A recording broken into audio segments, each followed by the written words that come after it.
जय श्री राम दोस्तों, धन वर्षा के YouTube चैनल में आपका हार्दिक स्वागत है।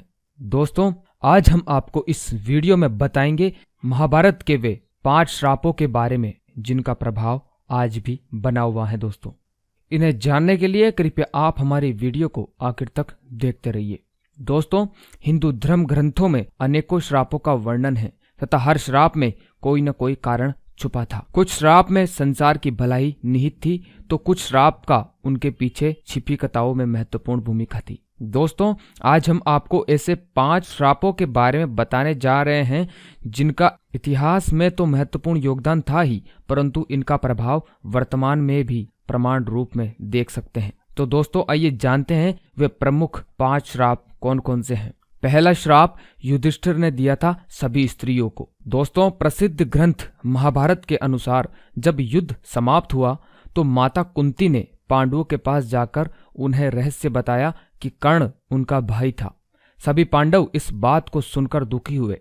युधिष्ठिर ने विधि विधान पूर्वक कर्ण का अंतिम संस्कार किया तथा शोकाकुल होकर माता कुंती के समीप गए। वह उसी क्षण उन्होंने समस्त स्त्री जाति को यह श्राप दे डाला कि आज से कोई भी स्त्री किसी भी प्रकार की गोपनीय बात का रहस्य नहीं छुपा पाएगी। दूसरा श्राप है दोस्तों श्रृंगी ऋषि का परीक्षित को। दोस्तों, जब पांडवों स्वर्गलोक की ओर प्रस्थान कर रहे थे तो उन्होंने अपना सारा राज्य अभिमन्यु के पुत्र परीक्षित के हाथों में सौंप दिया। राजा परीक्षित के शासनकाल में सभी प्रजा सुखी थी। दोस्तों, एक बार राजा परीक्षित वन में आखेट खेलने को गए, तभी उन्हें वहां शमीक नाम के ऋषि दिखाई दिए। वे अपनी तपस्या में लीन थे तथा उन्होंने मौन व्रत धारण कर रखा था। तब राजा ने उनसे कई बार बोलने का प्रयास करते हुए भी उन्हें मौन पाया तो क्रोध में आकर उन्होंने ऋषि के गले में एक मरा हुआ सांप डाल दिया। जब यह बात ऋषि शमीक के पुत्र श्रृंगी को पता चली तो उन्होंने राजा परीक्षित को श्राप दिया कि आज से 7 दिन बाद राजा परीक्षित की मृत्यु तक्षक नाग के डसने से हो जाएगी। राजा परीक्षित के जीवित रहते कलयुग में इतना साहस नहीं था कि वह हावी हो सके, परंतु उनके मृत्यु के पश्चात ही कलयुग पूरी पृथ्वी पर हावी हो गया। तीसरा श्राप है दोस्तों श्री कृष्ण का अश्वत्थामा को। दोस्तों, महाभारत युद्ध के अंत समय में जब अश्वत्थामा ने धोखे से पांडव पुत्रों का वध कर दिया, तब पांडव भगवान श्री कृष्ण के साथ अश्वत्थामा का पीछा करते हुए महर्षि वेदव्यास के आश्रम तक पहुंच गए। तब अश्वत्थामा ने पांडवों पर ब्रह्मास्त्र का वार किया। ये देख अर्जुन ने भी अपना ब्रह्मास्त्र छोड़ा। महर्षि व्यास ने दोनों अस्त्रों को टकराने से रोक लिया और अश्वत्थामा और अर्जुन से अपने अपने ब्रह्मास्त्र वापस लेने को कहा। तब अर्जुन ने अपना ब्रह्मास्त्र वापस ले लिया, लेकिन अश्वत्थामा ये विद्या नहीं जानता था कि ब्रह्मास्त्र को वापस कैसे लिया जाए। इसलिए उसने अपने अस्त्र की दिशा बदलकर अभिमन्यु की पत्नी उत्तरा के गर्भ की ओर कर दी। यह देख भगवान श्री कृष्ण ने अश्वत्थामा को श्राप दिया कि तुम 3000 वर्ष तक इस पृथ्वी पर भटकते रहोगे और किसी भी जगह किसी पुरुष के साथ तुम्हारी बातचीत नहीं हो सकेगी। तुम्हारे शरीर से पीप और लहू की गंध निकलेगी, इसलिए तुम मनुष्य के बीच नहीं रह सकोगे, दुर्गम वन में ही पड़े रहोगे। चौथा श्राप है दोस्तों मांडव्य ऋषि का यमराज को। दोस्तों, महाभारत में मांडव्य ऋषि का वर्णन आता है।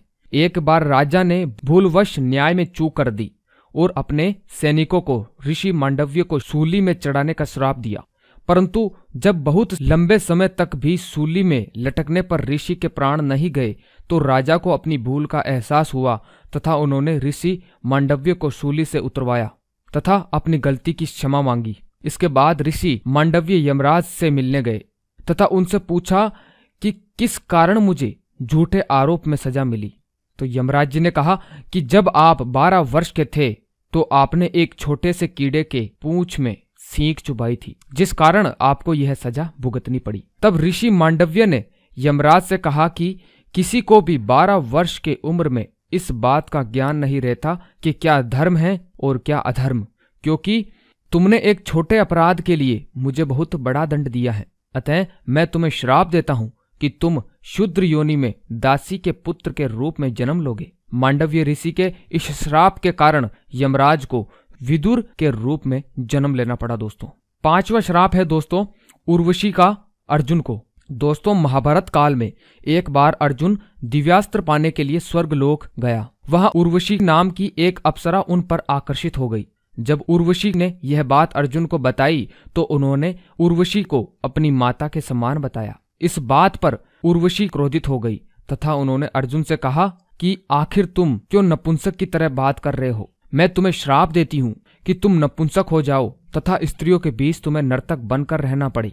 जब यह बात अर्जुन ने देवराज इंद्र को बताई तो इंद्र ने अर्जुन को सांत्वना देते हुए कहा कि तुम्हें घबराने की जरूरत नहीं है। यह श्राप तुम्हारे वनवास के समय वरदान के रूप में काम करेगा और अज्ञातवास के समय तुम नर्तिका के वेश में कौरवों के नजरों से बचे रहोगे।